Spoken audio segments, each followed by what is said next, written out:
सकता है। जिसका चरित्र भ्रष्ट है वो कभी, अब उनको तो पता नहीं था, एक बड़े विद्वान थे तो बाबा के पास आए और स्वामी अखंडानंद जी भी महाराज बैठे थे बड़े बड़े, तो कहने लगे कि बाबा हमें भगवत प्राप्ति कब होगी। ऐसे ही बाबा ने ऐसे देखा को अगर 7 जन्म में तुम्हें भगवत प्राप्ति नहीं होगी। बोले बाबा ऐसा क्यों? तो बाबा ने यही शब्द कहा था, आचरण भ्रष्ट पुरुष को कभी भगवत प्राप्ति नहीं होती, उसको हो ही नहीं सकती।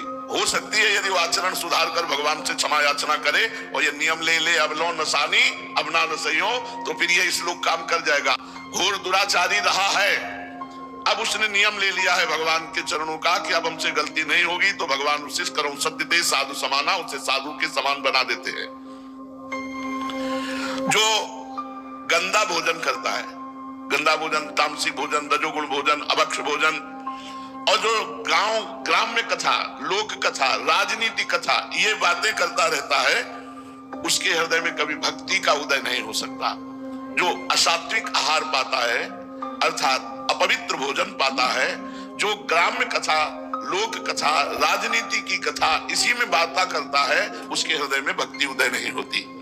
नाम जप के द्वारा बहुत जल्दी हर लाभ प्राप्त किया जा सकता है, पर लोग अरे पूरा जीवन का जीवन निकल गया, कुछ साथ नहीं लगा।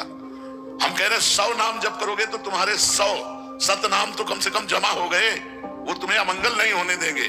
यही बात सबकी समझ में आ जाए तो मंगल हो जाए। अपने को तो बड़ी कृपा होती है जब संतों के अनुभव होते हैं। कल एक वेशधारी 65 वर्ष के होंगे, तो उन्होंने सत्संग सुना होगा, उससे प्रभावित होकर के आए होंगे सत्संग के प्रभाव से। उनका इतनी आयु हो चुकी है और मैं ध्यानस्थ रहता हूं, पर जिस समय जो विषय चाहता है मुझे गिरा देता है। मैं समझ नहीं पा रहा हूं कि मेरे पास वो बल क्यों नहीं, आप बता सकते हैं? हाँ पक्का पता है। आप जहां बोल रहे हैं वहीं बैठ करके हम बात कर रहे हैं, उसमें बिल्कुल शब्द यही थे। हम कहा आप जहां बोल रहे हैं वहीं बैठ कर बात कर रहे हैं। आप उसका तो ध्यान कर नहीं पाते जो ध्यान का विषय है। उनका आप विचार करके देखना, स्थूल सूक्ष्म कारण तीनों शरीरों का त्याग करके स्वरूप में स्थित होना वो है नहीं। बोले नहीं। तुमका निरंतर नाम जप नहीं है, नाम जप करते हो? बोले बिल्कुल नहीं। तो हमका फिर कहां से आ जाएगा आपके अंदर बल?